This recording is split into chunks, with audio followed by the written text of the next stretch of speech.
Sir, ಅಧ್ಯಕ್ಷರೇ, ಬಹಳ ದೀರ್ಘವಾಗಿ ಚರ್ಚೆ ಆಗಿದೆ.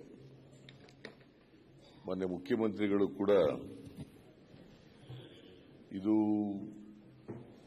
ನಿಮ್ಮ ಹೆಸರು ಪ್ರಸ್ತಾಪ ಆಗಿದೆ, ಅದರ ಸತ್ಯ ಅಸತ್ಯತೆ ಗೊತ್ತಾಗಬೇಕು, ನಿಮ್ಮ ಮೇಲೆ ಆ ಕಾರ್ಮೋಡ ಇದೆಯಲ್ಲ, ಆ ಕಾರ್ಮೋಡ ಕ್ಲಿಯರ್ ಆಗಬೇಕು, ಅದು ಒಂದು ಭಾಗ. ಮತ್ತೆ ಅದು ಒಂದು ಧ್ವನಿ ಸುಳ್ಳಿನಲ್ಲಿ ಬೇರೆ ಬೇರೆ ವಿಚಾರಗಳೆಲ್ಲ ಪ್ರಸ್ತಾಪ ಆಗಿದ್ದಾವೆ. ಆದ್ರೆ ಎಲ್ಲರ ಬಗ್ಗೆನೂ ಕೂಡ ಸಮಗ್ರವಾಗಿ ತನಿಖೆ ಆಗಬೇಕು. ಸತ್ಯತೆ ಅಸತ್ಯತೆ ಈ ರಾಜ್ಯದ ಜನರಿಗೆ, ಈ ದೇಶದ ಜನರಿಗೆ ಗೊತ್ತಾಗಬೇಕಾಗ್ತದೆ. ಅದಕ್ಕೆ ಮತ್ತೆ ರಾಜಕೀಯವಾಗಿ ಇವತ್ತು ಶಾಸಕರನ್ನ ಜನರು ಯಾವ ದೃಷ್ಟಿನಲ್ಲಿ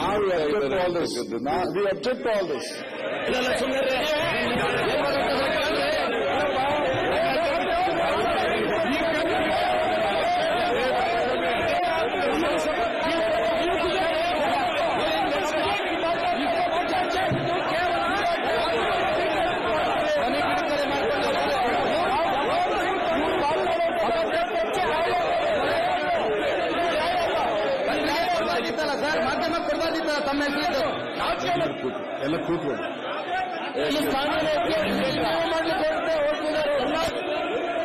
ನಿಮ್ಮನ್ನ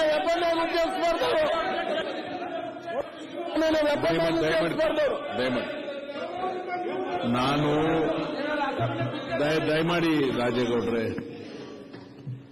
ಹಿಂದೆ ಸಭಾಧ್ಯಕ್ಷನಾಗಿದ್ದಾಗಲೂ ಮತ್ತೆ ಈ ಬಾರಿ ಸಭಾಧ್ಯಕ್ಷನಾದ್ಮೇಲೂ ಒಂದು ಪದ್ಧತಿಯನ್ನ ಉಳಿಸಿಕೊಂಡು ಬಂದಿದ್ದೇನೆ.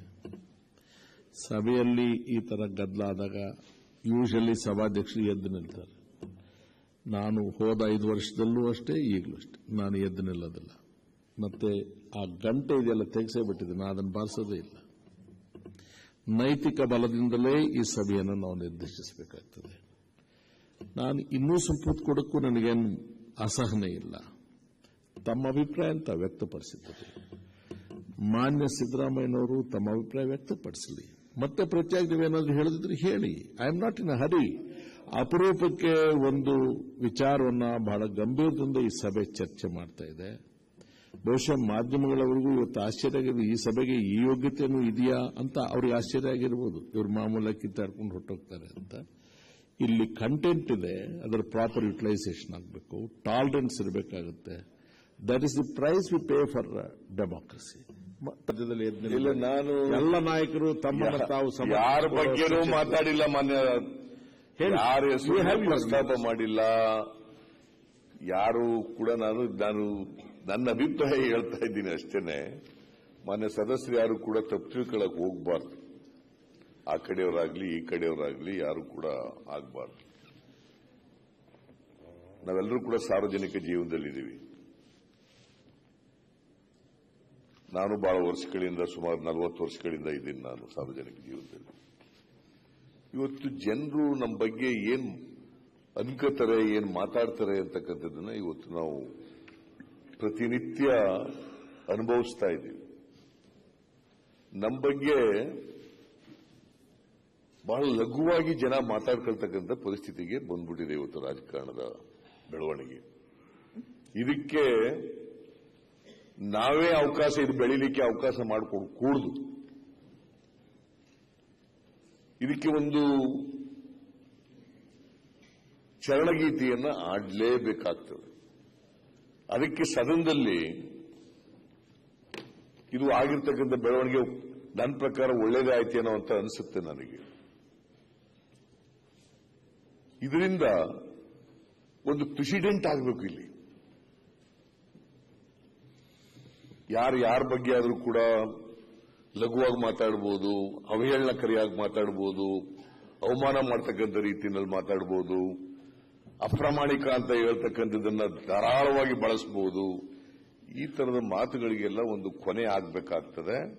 ಅದಕ್ಕೆ ನಾನು ಹೇಳ್ತೇನೆ, ಸಮಗ್ರವಾಗಿ ಆ ಧ್ವನಿ ಸುರುಳಿನಲ್ಲಿ ಏನಿದೆ ಅದರ ಬಗ್ಗೆ ಎಲ್ಲ ಸಂಪೂರ್ಣವಾಗಿ ತನಿಖೆ ಆಗಬೇಕು. ಅದರ ಸತ್ಯಾಸತ್ಯತೆ ಗೊತ್ತಾಗಬೇಕು. ಯಾರು ಅದರಲ್ಲಿ ಇದ್ದಾರೆ, ಸತ್ಯ ಇದೆ, ಅದನ್ನು ಯಾರು ಅದಕ್ಕೆ ಜವಾಬ್ದಾರಿ ಇದ್ದಾರೆ ಅವರಿಗೆ ಕಠಿಣವಾದಂತಹ ಶಿಕ್ಷೆ ಆಗ್ಲೇಬೇಕಾಗ್ತದೆ. SIT ಮೂಲಕ ಇದನ್ನ ಮಾಡಲೇಬೇಕು. ಅದಕ್ಕೆ ನಾನು ನಿಮಗೆ ಒತ್ತಾಯ ಮಾಡ್ತಾ ಇದ್ದೀನಿ ಅಂತಲ್ಲ. See you have to uphold the dignity of this house. You are the custodian of this house. ನಮ್ಮೆಲ್ಲರದು ಕೂಡ ಮಾನ ಮರ್ಯಾದೆ ಕಾಪಾಡತಕ್ಕಂಥದ್ದು ಕೂಡ ನಿಮಗಿದೆ. ಅದರಿಂದ ನಾವು ಕೂಡ ನಮಗೆ ಒಂದು ಮಾರ್ಗದರ್ಶನ ಆಗಬೇಕಾಗ್ತದೆ. ನಾವು ಮುಂದೆ ಹೇಗೆ ನಡ್ಕೋಬೇಕು ಅನ್ನೋದ್ರ ಬಗ್ಗೆನೂ ಕೂಡ ಅದು ಒಂದು ದಾರಿದೀಪ ಆಗಬೇಕಾಗ್ತದೆ. ಅದಕ್ಕೆ ಇದು ಸಮಗ್ರವಾದಂತ ತನಿಖೆ ಆಗಲೇಬೇಕು. ನಿಮಗೆ ನೋವಾಗಿದೆ ನಿಜ, ನಮಗೂ ಕೂಡ ನೋವಾಗಿದೆ. ನಿಮ್ಗೆ ನೋವಾದರೆ ನಮಗೂ ನೋವಾದಾಗೇನೆ.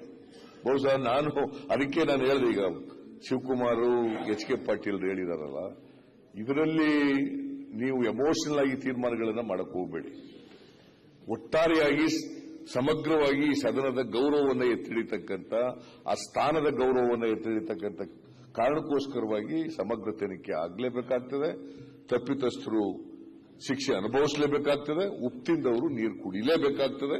ಅದಕ್ಕೆ ನೀವು ನಿರ್ಣಯ ಮಾಡಬೇಕು ಅಂತೇಳಿ ನಾನು ಮುಖ್ಯಮಂತ್ರಿಗಳು ಹೇಳೋದಕ್ಕೆ ನನ್ನ ಧ್ವನಿಗೂಡಿಸ್ತಕ್ಕಂಥ ಕೆಲಸ ಮಾಡ್ತೀನಿ. ಸರ್, ಇವತ್ತು